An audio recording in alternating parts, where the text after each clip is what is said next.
আসসালামু আলাইকুম চাচা। ওয়ালাইকুম আসসালাম। ভালো আছো তোমরা? আলহামদুলিল্লাহ। চাচা, আমার মেয়ের লিগে একটা পাত্র দেখবার কইছিলাম, দেখছেন? হ্যাঁ বাপু, দেখছি তো। আর বর্ণনা কনতে একটু। ছেলে অনেক ভালো, ঠিক আছে। মাশাআল্লাহ। 5 ওয়াক্ত রোজা করে ছেলে, মাশাআল্লাহ। খুব পরেশগার ছেলে। আলহামদুলিল্লাহ। নেশাপানি করে নাকি? বাপু নেশাপানি করে না বাপু, ইফতারের পরে একটু বিড়ি সিগারেট খায়। আপনি কইতাছেন ফুলা বিড়ি খায়? আরে বাপু সবসময় কি খায় নাকি বাপু? তাহলে ওই মাঝে মধ্যে যখন গাঁজা খায় তখন একটু বিড়ি সিগারেট। এই মিয়া আবার কইতাছেন গাঁজাও খায়। এই কথা কি কয়? আরে কি মারুম নাকি ক? এটাই তো। আরে বাবু কি কও, সবসময় কি গাঁজা খায় নাকি? তাহলে ওই মাঝে মধ্যে যখন মদ খায় তখন একটু গাঁজা মাজা খায়। এটা ধরিস আমারে, ধরিস আরে কে পিটামো আমি। আব্বা থাক, যা লাগবে আব্বা। আবার কই মদ খায়? আরে বাবু তোমরা তো বুঝতেছো না, সবসময় কি পানি খায় নাকি? যখন ওরা একটু পিটি করে সেরিবারের সাথে একটু ড্যান্স ম্যান্স করে তখন একটু পানি মানি খায় বাবু, বুঝছো?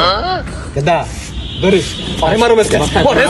আরে বাবু তোমরা বুঝ না বুঝাই বাবু চিল্লাচিল্লি করতেছো বাবু। ও সবসময় কি নাচ গান করে নাকি বাবু? যখন জেলখানাতে আইছিল না তারপর হয়ে গেছে, ওই জন্য মাঝে মধ্যে একটু খাই বাবু। পোলা তেলও খাইছো? পুলাই কি সবসময় কি জেল খাটে নাকি 5-6 মাস পর পর খাটে? তোমরা রাগ করতেছো কেন? হুমুন্দি কয়